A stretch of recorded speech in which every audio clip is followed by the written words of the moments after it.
Hello everyone, I Kuldeep Sharma welcome you all to today's session on Daily News Analysis, where we are going to look at the important news from the Hindu newspaper as well as the Indian Express. So let's start with the news for today.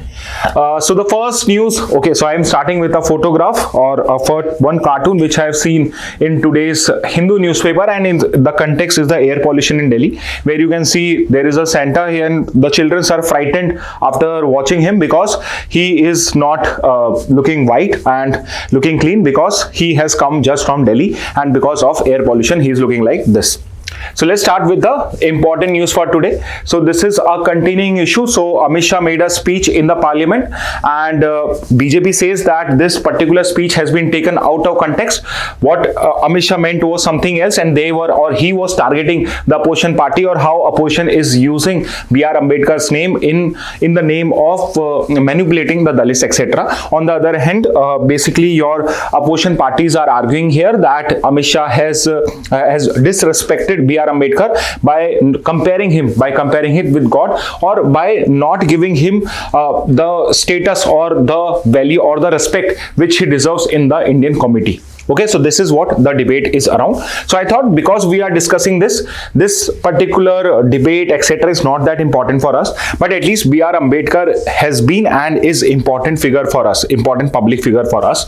So if you will look at B.R. Ambedkar, we know him because he is the architect of the Indian Constitution, and since you are a lawyer and your Constitution is the first law book of India, you are supposed to know who is the architect or the main drafter of the Indian Constitution. And B.R. Ambedkar, Bhim Rao Ramaji Ambedkar, Ramji being his father's name, is the architect of Indian Constitution. He was the chairman of the drafting committee and played the most important role in drafting of the Constitution. Okay, now where was Dr. B.R. Ambedkar born? So Dr. B.R. Ambedkar was born in that time considered an untouchable caste of Meher. Meher caste was there. He was born in a Meher family, and his father was a sepoy in the British regiment, etc. at that time. And he was born in Mahau in Madhya Pradesh, but later on he along with his family shifted to Satara in Maharashtra. However, he was born in Mahau in Madhya Pradesh in 1891. April 14th is the birth anniversary of Dr. B.R. Ambedkar, and April 14 we celebrate as Ambedkar Jayanti. Ambedkar Jayanti is celebrated on 14th of April, a day after the Jallianwala Bagh ceremony or anniversary. We on 14th of April we have the Ambedkar Jayanti. So 14th April को इनका birth हुआ था Mahau and Madhya Pradesh, यहाँ पे इनका birth हुआ था, but later on he shifted to Satara with his family. इसके बाद he completed his graduation from India, and he was a brilliant student.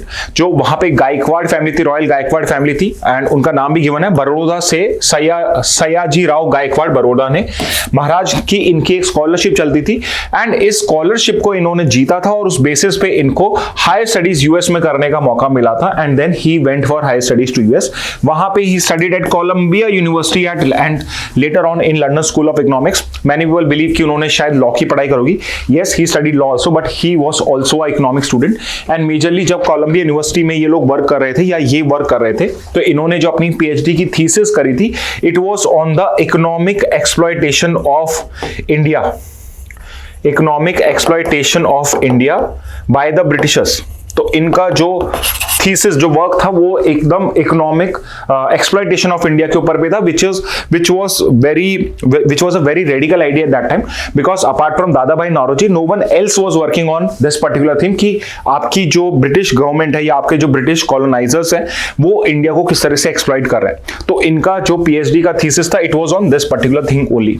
And now सबसे इंपॉर्टेंट जो इनके लिए एक लाइफ चेंजिंग मूवमेंट रहा, it was the Mahad Satyagraha, जो 1927 में हुआ. 1927 में हुआ.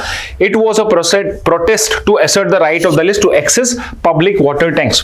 तो पहले जो अनटचेबल्स होते थे, जो पब्लिक वाटर टैंक्स होते थे, उनमें उनको ड्रिंकिंग वाटर का, उसमें उनको नहाने का, इन सब का राइट नहीं होता था. तो मेहड़ सत्याग्रह जो 1927 में हुआ, it was entry of B R Ambedkar into political life. So इसलिए मेहड़ सत्याग्रह को हम इंपॉर्टेंट मानते हैं, because this is the entry point. This is the entry of B R Ambedkar into political life और इन द एक्टिविस्ट रोल के अंदर में आया, बिकॉज वो अनटचेबिलिटी तो अपनी पूरी लाइफ देख रहे थे। जब वो वापस इंडिया आए, एंड मेनी पीपल बिलीव कि ये स्टोरी भी है कि उनके पास पैसे खत्म हो गए थे पढ़ने के, इसलिए उनको इंडिया आना पड़ा, और फिर इंडिया में आके इन्होंने एक टीचर की जॉब करी। तो वहां पे उन्होंने देखा कि उनके लिए जो पर्टिकुलरली अर्थन पॉट या मटका था वो उनका अलग होता था, बाकी सबका अलग होता था, तो उसके अगेंस्ट में उन्होंने आवाज उठाई। But Maharshi Satyagraha became the main movement जिसके बेसिस पे उन्होंने इस टाइप से कहीं पे प्रोटेस्ट करा, और he became popular in India as a Dalit right activist at that time. इसके अलावा some very important organisation which he founded. So ये जो ऑर्गेनाइजेशन है इनके नाम आपसे डायरेक्टली पूछे जा सकते हैं, so wait for the 20 GK questions also, वहां पर भी इसके बेसिस पे क्वेश्चंस आपको मिलेंगे। तो पहला क्वेश्चन है, पहला ऑर्गेनाइजेशन जो इन्होंने फाउंड करा, इट इज बहिष्कृत हितकर्णी सभा, यानी जो बहिष्कृत है, जिनको कोई भी पूछता नहीं है, उनके हित करने के लिए, उनका बेनिफिट करने के लिए एक ऑर्गेनाइजेशन बनाई गई। तो बहिष्कृत हितकर्णी सभा 1924 में जो इनकी बनाई हुई पहली ऑर्गेनाइजेशन, महर्षि सत्याग्रह से पहले बनाई हुई इनकी ऑर्गेनाइजेशन थी। Second is independent labour party. तो इन्होंने एक पॉलिटिकल पार्टी भी फाउंड करी which was in 1936, independent labour party, जो इन्होंने एक ऑर्गेनाइजेशन फाउंड करी। बाद में इस पर्टिकुलर ऑर्गेनाइजेशन का नाम हो गया शेड्यूल्ड कास्ट फेडरेशन इन 1942। तो इंडिपेंडेंट लेबर पार्टी आप कहीं पे पढ़े या फिर शेड्यूल्ड कास्ट फेडरेशन कहीं पे पढ़े, दोनों एक ही बात है, दोनों ही ऑर्गेनाइजेशन आपके बी आर अंबेडकर ने फाउंड करी थी। और थर्ड जो important political party he created after the independence of India was the Republican party of India. तो 1956 में जो पॉलिटिकल पार्टी इन्होंने फाइंड करी, इसका नाम है रिपब्लिकन पार्टी ऑफ इंडिया। तो ये ऑर्गेनाइजेशंस है कुछ आपके जो बी आर अंबेडकर ने करी। Moreover apart from this organisation he was a big orator as well as an author also, and he used to bring monthly and weekly and daily newspaper also. For example the first newspaper which was bought by Dr. B.R. Ambedkar was मूक नायक, मतलब गूंगा leader. तो मूक नायक 1920 में, जो किसी की अगर कोई आवाज नहीं मिल रही है तो यहां पे स्पीच मिलने का उसको राइट मिलेगा। तो इस पर्टिकुलर आइडिया से उन्होंने मूक नायक का स्टार्ट किया। इसके बाद एक और जो इंपॉर्टेंट इन्होंने न्यूज़पेपर स्टार्ट किया वो था बहिष्कृत Bharat 1927। At the same time जो महर्षि सत्याग्रह आपका हुआ था, तो उस टाइम में बहिष्कृत भारत नाम से इन्होंने एक न्यूज़पेपर स्टार्ट किया। एंड तीसरा जो न्यूज़पेपर उन्होंने स्टार्ट करा उसका नाम था जनता 1930। अब यहां पे एक क्वेश्चन होगा कि भाई ये एक ही चीज तीन न्यूज़पेपर क्यों?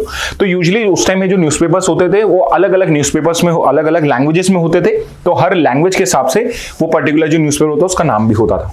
इसके अलावा before independence we know that Ambedkar played a very stellar role in the creation of your constitution, but इससे पहले he had already become the leaders of the Dalit voice in India.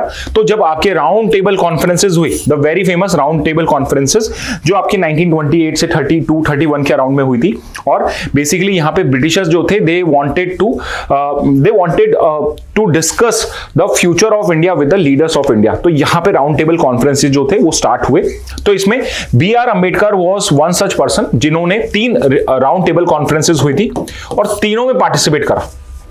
It is very interesting कि first round table conference के अंदर में कांग्रेस ने participate नहीं करा था, बट आपके बी आर अंबेडकर जो थे वो तीनों ही राउंड टेबल कॉन्फ्रेंसेज में उन्होंने पार्टिसिपेट करा as a representative of Dalit voice in India.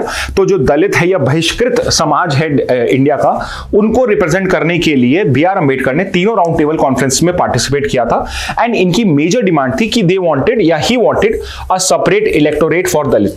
अब सेपरेट इलेक्टोरेट क्या होता है? सो सेपरेट इलेक्टोरेट या कम्युनल इलेक्टोरेट जो 1909 एक्चुअली मॉरली मिंटो रिफॉर्म 1909 में आए थे आपके, और उसके अंदर में इन्होंने separate electorate for Muslims introduce करे थे।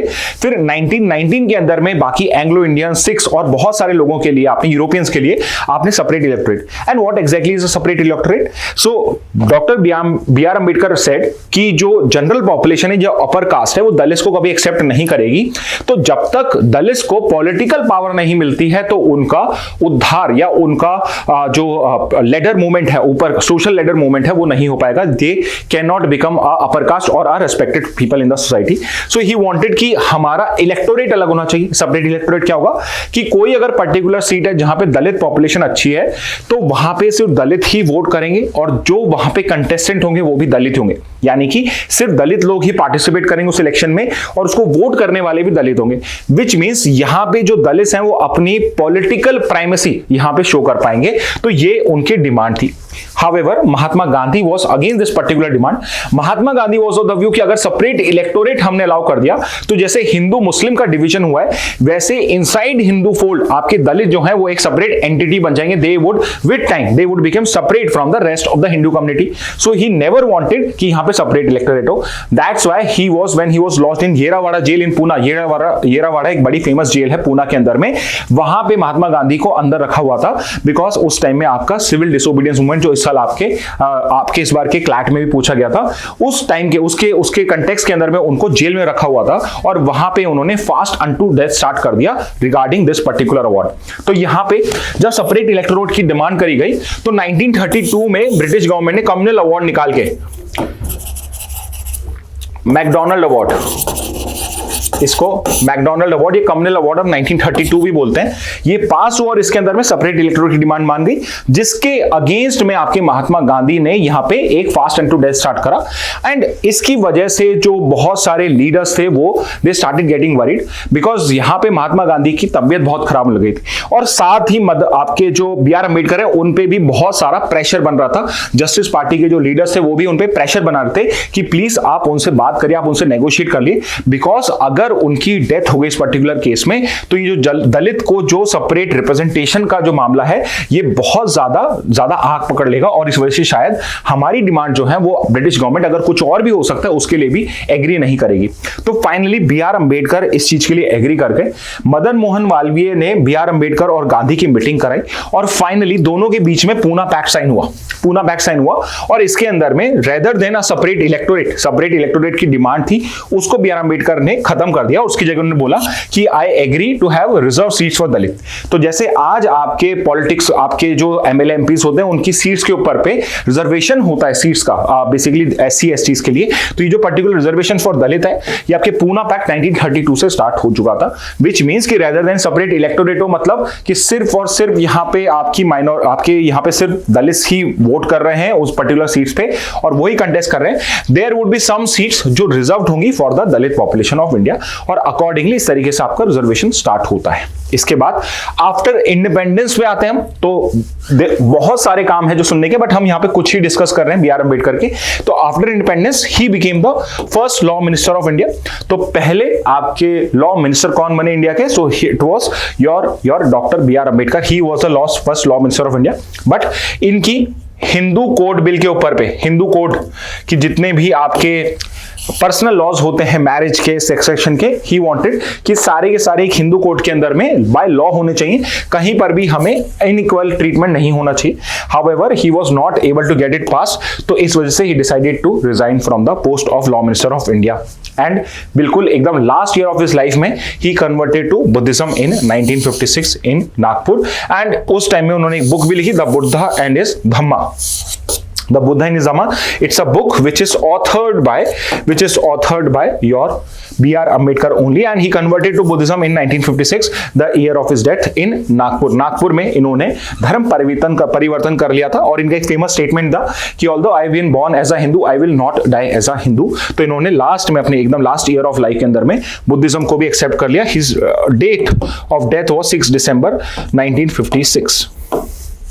ठीक है, तो 6 December is the death anniversary. 6 December is the death anniversary of B R Ambedkar. 6 December is also remembered as the date जिस दिन आपका बाबरी मस्जिद का डिमोलिशन भी हुआ था।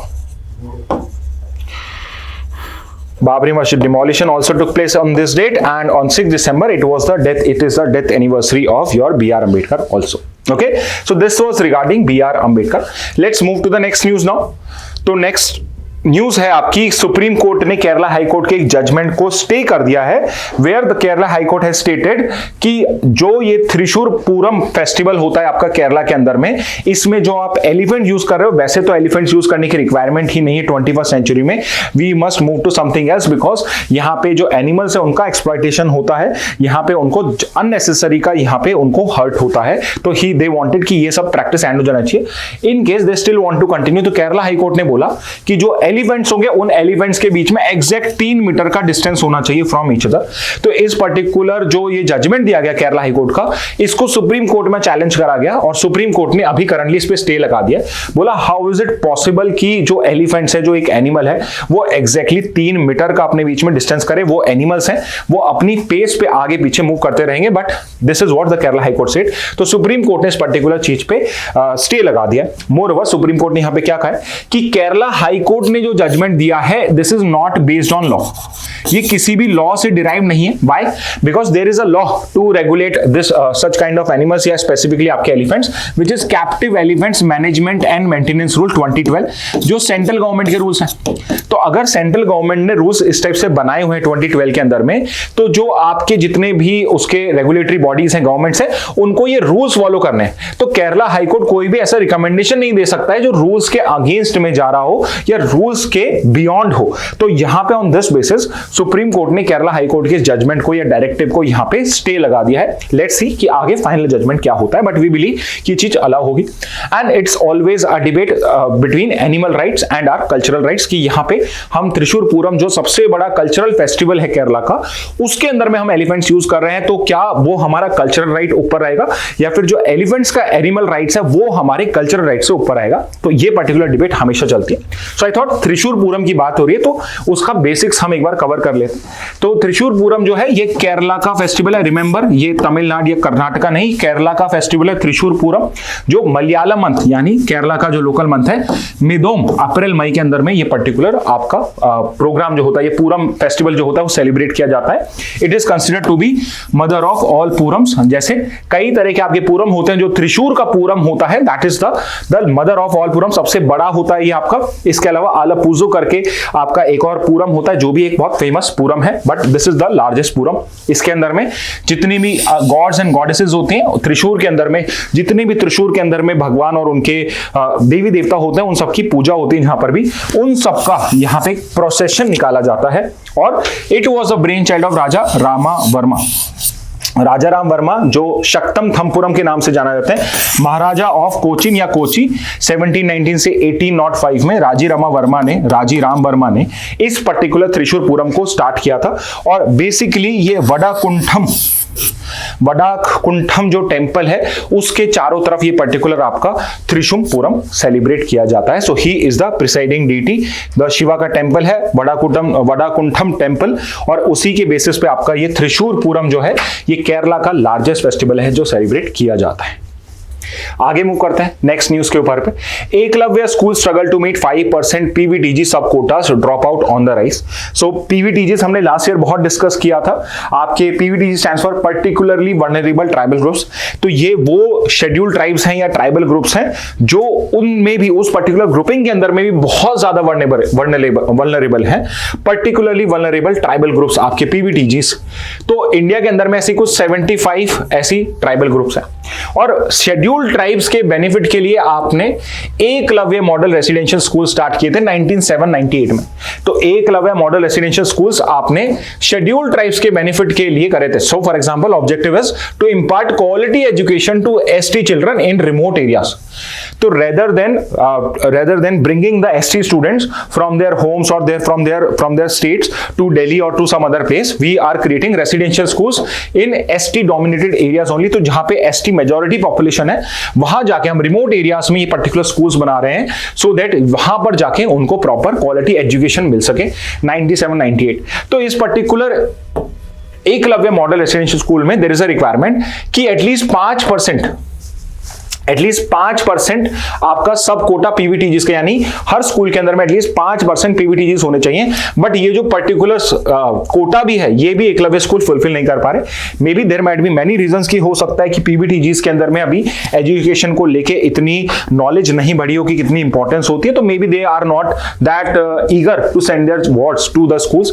इसके अलावा ड्रॉप आउट जो है वो भी इंक्रीज हो रहा है, विच मीन्स कि अगर कोई बच्चे स्कूल में एडमिशन ले भी लेते हैं तो after 2 years 3 years 5 years they drop out from the school and they go back to their home। तो ये चीज भी होती है। तो ये जो EMRS हैं आपके एकलव्य मॉडल रेसिडेंशियल स्कूल्स, ये उन स्टेट्स और यूटीज में बनते हैं on the base of grants given under article 275(1). तो आर्टिकल 275 क्लॉज 1 है आपके कॉन्स्टिट्यूशन में, जिसके अंदर में जो सेंट्रल गवर्नमेंट है वो स्टेट्स और यूटीज को ग्रांट प्रोवाइड करती है और उसी ग्रांट्स के बेसिस पे आपके EMRS आपके एकलव्य मॉडल रेसिडेंशियल स्कूल्स को स्टैब्लिश किया जाता है। Now what are some important features, बहुत सारे फीचर्स होंगे बट हम कुछ इंपॉर्टेंट फीचर्स को एक बार गो थ्रू कर लेते हैं। तो EMRS है जो आपके को एजुकेशनल होते हैं, यानी कि एक ही स्कूल में बॉयज और गर्ल्स दोनों पढ़ते हैं, और ये रेसिडेंशियल स्कूल्स होते हैं फ्रॉम क्लास 6 to 12th, तो 6 से लेके 12th क्लास तक के लिए बच्चों के लिए। सो it is for senior classes only, आपके मीडियम सेकेंडरी से आपका स्टार्ट होता है रेदर देन आप प्राइमरी स्कूल से स्टार्ट कर रहे हो। इसके अलावा इसमें नॉन ST स्टूडेंट्स को भी एडमिट करा सकते हो बट ओनली अप टू 10%, यानी 90% पॉपुलेशन ST की होनी चाहिए प्लस 10% पॉपुलेशन में नॉन ST स्टूडेंट्स भी इस टाइप की स्कूल्स को में आप बेनिफिट कर सकते हो, बिकॉज इसमें एजुकेशन का लेवल, को करिकुलम का लेवल बहुत हाई होता है और कंप्लीटली फ्री ऑफ कॉस्ट होता है। इसके अलावा CBSE करिकुलम ही फॉलो किया जाता है, ना कि ICSE या कुछ और। CBSE करिकुलम ही फॉलो कर रहे हैं इन स्कूल्स के लिए, और एजुकेशन इज कंप्लीटली फ्री। तो पूरी की पूरी एजुकेशन आपकी जो गवर्नमेंट होती है वही उसको अफोर्ड करती है। और यहाँ पे नेस्ट करके एक बॉडी है, national education society for tribal student, national education society for tribal student, जो एक ऑटोनोमस बॉडी है आपके ट्राइबल अफेयर्स की, जो इस पर्टिकुलर स्कूल्स को मैनेज करती है अक्रॉस द कंट्री। इसके बाद गवर्नमेंट का टारगेट क्या है? सो गवर्नमेंट का टारगेट क्या है regarding this Eklavya model residential school? So it want कि जहां पर भी 50% से ज्यादा ST पॉपुलेशन है, तो कोई भी ब्लॉक, यानी आपका जो ब्लॉक इज बेसिकली कि जो आपके डिस्ट्रिक्ट्स होती हैं, डिस्ट्रिक्ट के अंदर में आप तहसील बनाते हो और तहसील में आप ब्लॉक्स बना सकते हो, या डिस्ट्रिक्ट और तहसील के बीच में ब्लॉक्स क्रिएट किए जा सकते हैं। तो हर ब्लॉक में जहां पर भी 50% से ज्यादा ST पॉपुलेशन रहती है एंड एटलीस्ट 20,000 ट्राइबल पॉपुलेशन हो, यानी 50% पॉपुलेशन अगर वहां पे ST की है उस ब्लॉक में, और एटलीस्ट 20,000 लोग उस ST ग्रुप के हों, तो वहां पर एक EMRS स्कूल यानी एक Eklavya model residential school by the year 2022 होनी चाहिए। तो ये पर्टिकुलर टारगेट बजट के 2018-19 में करा था और अभी तक इस पर्टिकुलर टारगेट को ये अचीव नहीं कर पाए। मोर ओवर, अचीव करने से पहले हमें ये मेक श्योर करना है कि EMRS के अंदर में जो हमने सब कोटा या कोटा बनाया है कि एटलीस्ट 90% उसके अंदर में ट्राइबल स्टूडेंट्स हो, उसमें भी 5% में PVTGs हो, हम ये एश्योर कर सकें कि जो आपकी पहले से रनिंग EMRS है, एकलव्य मॉडल रेसिडेंशियल स्कूल है, उसमें ये पर्टिकुलर कोटा हम फुलफिल कर पाए। और इसके अलावा इट इज वेरी इंपॉर्टेंट कि हम जो ड्रॉप आउट रेट है उसको भी यहाँ पे रिड्यूस करें, बिकॉज वी वांट कि अगर कोई स्टूडेंट यहाँ पे इस एजुकेशन को गेन करने आता है तो इस पूरी एजुकेशन को वो पूरा कंप्लीट भी करे। Okay, so this is regarding your Eklavya model residential school. Next पे आते हैं। Next is a one liner for you all. India and France ने एक MOU साइन किया है, memorandum of understanding for creating a new museum in the north and south block. तो एक national museum बनाने की हम यहाँ पे स्टार्ट कर रहे हैं, बिगिन कर रहे हैं, जिसका नाम होगा युगीन भारत म्यूजियम, यानी युगों युगों के लिए एक भारत म्यूजियम करके हम डेवलप कर रहे हैं। और ये कहाँ पे हो रहा है? तो ये नॉर्थ और साउथ ब्लॉक जो पार्लियामेंट के अंदर में आपके वहां पर है, नॉर्थ और साउथ ब्लॉक आपके सेंट्रल दिल्ली के अंदर में जो है, वहां पे इंडिया और फ्रांस ने ये MOU साइन करा है एक नया म्यूजियम बनाने के, नेशनल म्यूजियम बनाने का। और दिस वुड बी, जब ये बन जाएगा तो this would be the largest museum in the world. और इंटरेस्टिंगली जो आपका लार्जेस्ट म्यूजियम है, it is the lure museum of Paris only. तो लूव म्यूजियम जो है आपका पेरिस के अंदर में, it is the largest museum which is in Paris, France only. And France इसको लूव की बेसिस पर ही डेवलप करेगा यहाँ पे इंडिया के अंदर में। So now we would be having a largest national museum of the world once it gets completed. तो इसी के लिए MOU साइन हुआ है। नेक्स्ट पे मूव करते हैं। Crime against humanity and an obtuse Indian stance. तो assistant professor at national university Jodhpur से ये पर्टिकुलरली वर्षा सिंह है, उनका ये पर्टिकुलर एडिटोरियल आया है। So because of the previous year exam pattern we have decided कि now we have to go through the editorials also. तो एडिटोरियल्स को अंडरस्टैंड करना has also become important for you.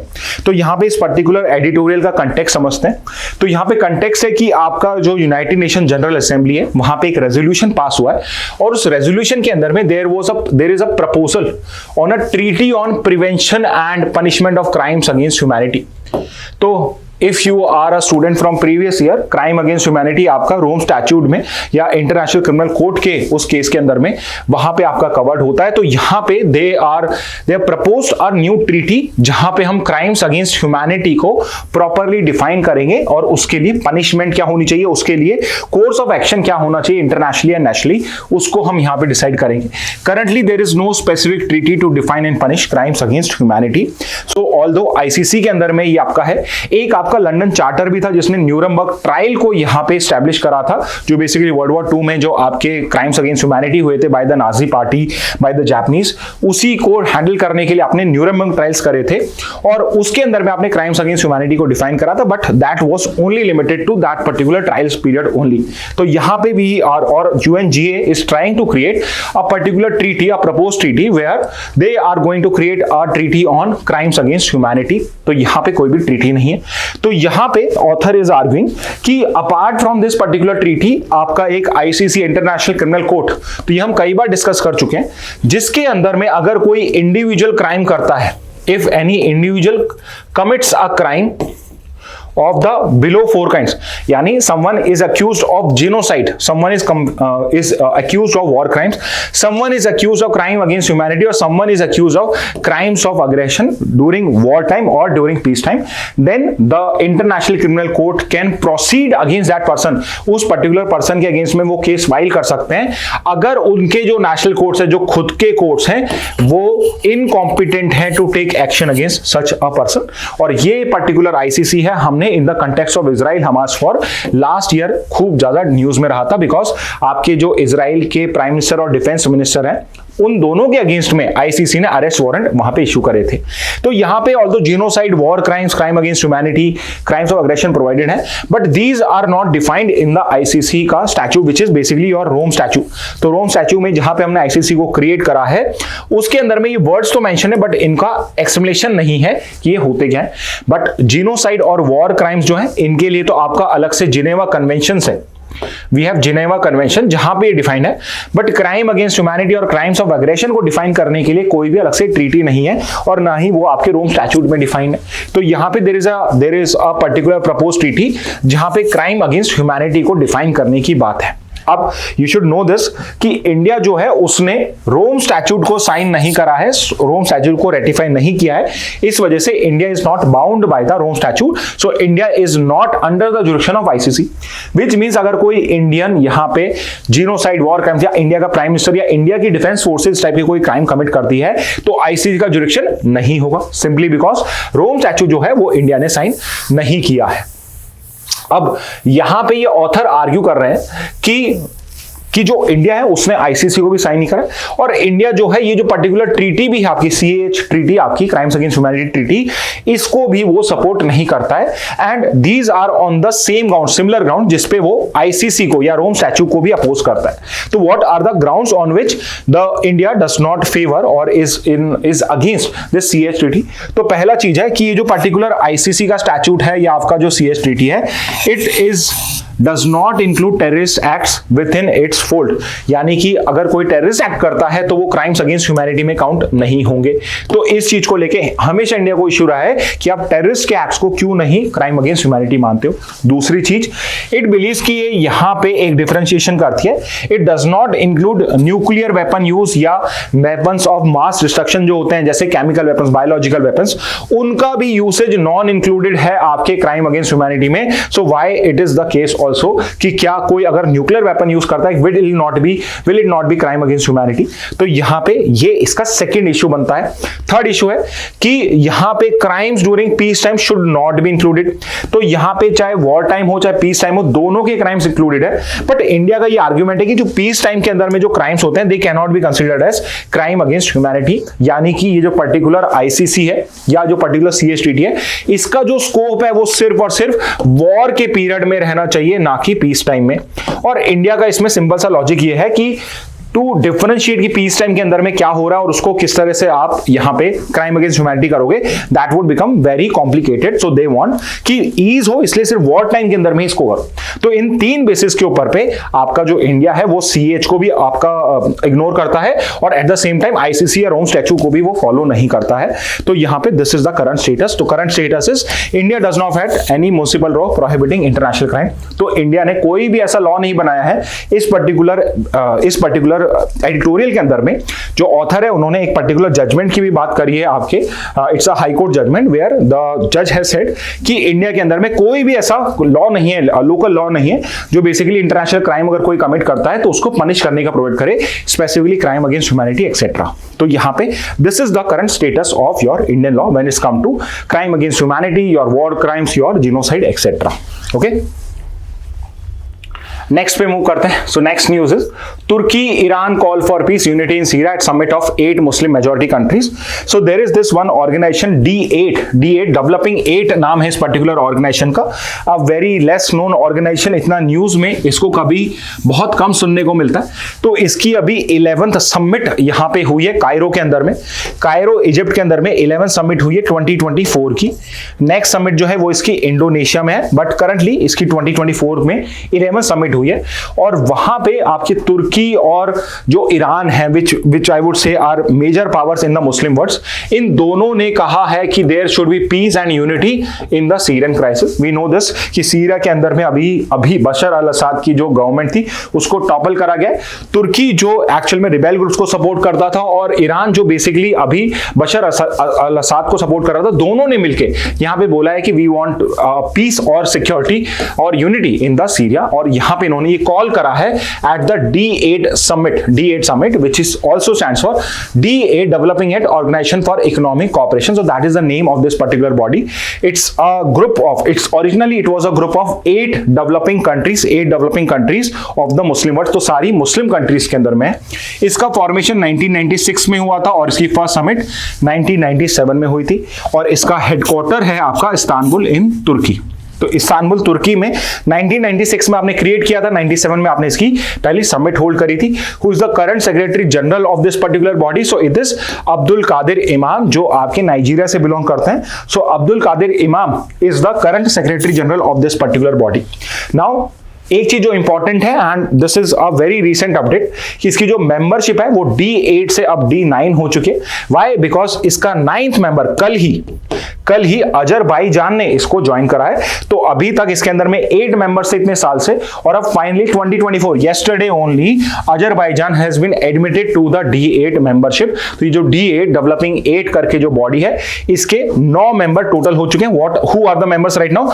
Bangladesh, Egypt, Indonesia, Iran, Malaysia, Nigeria, Pakistan and Turkey. तो ये 8 members हैं plus Azerbaijan 9 members हैं। All 9 are Muslim majority countries जो इस particular D8 group को के मेंबरशिप को करते हैं। और 11th समिट कायरो इजिप्ट में आपकी अभी वहां पे होल्ड करी जा रही है। इसके अलावा यहां पे इन्होंने इस सीरिया इश्यू को भी डिस्कस करा। इसके अलावा जो इजराइल हमास या इजराइल गाजा और लेबनान का इश्यू है उसको भी यहां पे डिस्कस किया गया है। Okay, so this is regarding your D8 Organization for Economic Cooperation. Okay, so move करते हैं फ्रॉम इंडियन एक्सप्रेस से भी हम एक न्यूज कवर कर रहे हैं, taxing coconut oil, why Supreme Court said it is for eating not hair care. So यहाँ पे टैक्सेशन का इश्यू है वो आपके पास फिर से आ जाता है। अब टैक्सेशन का इश्यू क्या रहता है यहाँ पे कि आप किसी पर्टिकुलर चीज को कैसे टैक्स करोगे वो उसके यूसेज पे डिपेंड करता है कि वो पर्टिकुलरली उस चीज का यूज क्या होता है, प्राइमरली उसी बेसिस पे आप टैक्स करते हो। फॉर एग्जाम्पल कोकोनट ऑयल के केस में जीएसटी जो है वो ये कहता है कि अगर कोकोनट ऑयल को हम हेयर प्रोडक्ट की तरह यूज करते हैं तो उसका जो जीएसटी का स्लैब है वो डिफरेंट होगा, और अगर मैं उसको फूड के लिए यूज करता हूं एडिबल फूड प्रोडक्ट की तरह तो उसका जीएसटी अलग होगा। फॉर एग्जाम्पल अगर मैं उसे एडिबल फूड की तरह यूज कर रहा हूं तो उसका जीएसटी होता है 5%, और अगर मैं उसे हेयर प्रोडक्ट की तरह यूज कर रहा हूं तो उसका जीएसटी होता है 18%। यानी एक 100 रुपीज की अगर कोई बॉटल होगी, अगर वो पर्टिकुलर चीज मैं एडिबल ऑयल की तरह कर रहा हूं तो 5% यानी कि मेरे 105 रुपए हो जाएगा उसका सेलिंग प्राइस, और यहां पे वो 118 रुपीज की पड़ेगी अगर सेम ही यहां पे कोकोनट ऑयल यूज कर रहा है। तो यहां पे आपके पिछले 15 साल से पर्टिकुलर केस कोकोनट ऑयल को लेकर ही कि उसका क्लासिफिकेशन किस तरीके से होना चाहिए वो आपका कई कोर्ट्स में चल रहा था। अब फाइनली सुप्रीम कोर्ट ने इस पे जजमेंट दिया। And what is the judgment? तो सुप्रीम कोर्ट ने फाइनल जजमेंट दिया है कि सुप्रीम कोर्ट ने कहा है कि कोकोनट ऑयल इररिस्पेक्टिव ऑफ कि वो एक छोटे पैकेट के अंदर में दिया जा रहा हो, चाहे 2 रुपए के पैकेट में हो, चाहे वो 200 रुपए की बड़ी बॉटल हो, चाहे वो 5 लीटर का पूरा टिन का डब्बा हो, coconut oil is primarily used for eating only. तो ये एक एडिबल ऑयल में ही कैटेगराइज करा जाएगा। तो because it is an edible oil, तो इस पर्टिकुलर केस में कोकोनट ऑयल के प्रोडक्शन पे या कोकोनट ऑयल के पैकेजिंग के ऊपर पे आप सिर्फ 5% जीएसटी चार्ज करोगे। So this is what supreme court has said. अब यहां पे जो सुप्रीम कोर्ट के आगे में केस है, इससे पहले भी आपका 2018 के अंदर में 2 जज बेंच ने एक जजमेंट दिया था सुप्रीम कोर्ट के। वो जजमेंट था रंजन गोगोई और आर भानुमति का। तो रंजन गोगोई ने कहा कि यहां पे कोकोनट ऑयल जो है वो एडिबल ऑयल की तरह ही होगा, it will be considered edible oil, तो इसके ऊपर पे आप 5% टैक्स लगाओगे। बट जो आर भानुमति है उन्होंने बोला कि मैं यहां पे इसका कॉमन पार्लेंस टेस्ट अप्लाई करूंगी। I will apply common parlance test. What is this common parlance test? Common parlance test is basically कि मैं कोई भी अगर प्रोडक्ट यूज कर रही हूं तो उसको कॉमन पार्लेंस में क्या सोचा जाता है। तो अगर मैं लेट्स से कि अगर मैं एक छोटी बॉटल या पाउच में उस पर्टिकुलर चीज को यूज कर रहा हूं या उसमें कुछ स्मेल एडेड है, तो वो ऑब्वियसली एक हेयर ऑयल है, इट्स एन हेयर ऑयल। तो उस टाइप के प्रोडक्ट्स को मैं जीएसटी लगाऊंगा उसमें मैं 18% because it's for hair usage. और अगर एट द सेम टाइम उसका जो पैकेजिंग है वो इस टाइप का है कि वो एडिबल ऑयल की तरह यूज किया जाएगा, तो मैं यहां पे उसमें यूज करूंगा 5% जीएसटी बिकॉज वो एडिबल ऑयल है। अब ये जो पर्टिकुलर जजमेंट है इसी को सुप्रीम कोर्ट ने एक 3 जज बेंच बनाई और अभी आपके Sanjay Khanna, justice Sanjay Kumar and R Mahadev ने हेल्ड करा है कि चाहे आप इंटरनेशनल क्लासिफिकेशन देख लो, एचएसएन कोड जो होता है, या फिर आप नेशनल लॉज भी अप्लाई कर लोगे, so we can not ignore कि यहां पे जो पर्टिकुलर कोकोनट ऑयल है it is used primarily used as edible oil only. It is used as edible oil only. And common parlance test जो है, कॉमन पार्लेंस टेस्ट जो है वो आपका अप्लाई नहीं होता है। एंड कॉमन पार्लेंस टेस्ट तभी अप्लाई होता है जब आपका जो क्लासिफिकेशन के जो टेस्ट दिए हुए हैं इंटरनेशनल और नेशनल वो अप्लाई नहीं होते हैं। विच मींस कि अगर आपका जो क्लासिफिकेशन का आपने टेस्ट जो यूज कर रहे हो अगर वो अप्लाई नहीं होते हैं तो आप कॉमन पार्लेंस टेस्ट यूज करते हो। और अदरवाइज अगर पहले से आपके पास में कोडिफिकेशन प्रोवाइडेड है इंटरनेशनल और नेशनल, तो आपको वो कोडिफिकेशन फॉलो करना पड़ेगा और आप कॉमन पार्लेंस टेस्ट को यूज नहीं करते हो। तो यहां पे कोर्ट ने क्या बोला है कि चाहे स्मॉल कंटेनर्स हो या स्मॉल पाउचेस के अंदर में वो ऑयल आए या फिर वो पर्टिकुलर एक बड़े टिन के डब्बे में है, उससे उसका कोई फर्क नहीं पड़ता है। दोनों ही केसेस में वो एडिबल ऑयल की तरह यूज किया जा सकता है। It can be used as an audible oil also irrespective of the size of the package. Size of the package से मैटर नहीं करता है। तो ये जो गवर्नमेंट ने ट्राई किया था कि अगर 200 ml से कम की बॉटल है तो it would be considered as hair oil, ये जो पर्टिकुलर क्लासिफिकेशन है this would not be allowed. तो चाहे वो 50 ml, 100 ml, 200 ml किसी भी टाइप की बॉटल हो उसके अंदर में आप इस पर्टिकुलर चीज को यूज कर सकते हो। तो अब यहां पे चीज क्लियर हो गई है। इट सिंपली मींस कि कॉमन पार्लेंस टेस्ट है वो तभी आप यूज कर सकते हो, तभी आप यूटिलाइज कर सकते हो इन केस आपके जो क्लासिफिकेशन के कोड्स हैं वो वहां पे अप्लाई नहीं होते हैं। Okay, so this is what is given in this particular article of Indian Express also, and this understanding becomes important for us because इस बार की अगर आप क्लैट का एग्जाम देख रहे हो तो चाहे लीगल रीजनिंग हो चाहे आपका जीके का सेक्शन हो उसमें understanding based question passage based ही हो चाहे, बट उनकी अंडरस्टैंडिंग होना बहुत इंपॉर्टेंट हो जाती है। तो इसलिए आई वुड अगेन सजेस्ट कि एडिटोरियल्स को please do them properly.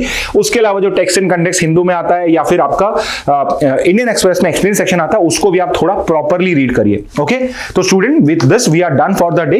These were the important news from the Hindu and the Indian Express. If you have any doubt, any feedback, you can mention it in the comments box. Okay, so that's it from my side. Thank you and have a very nice day.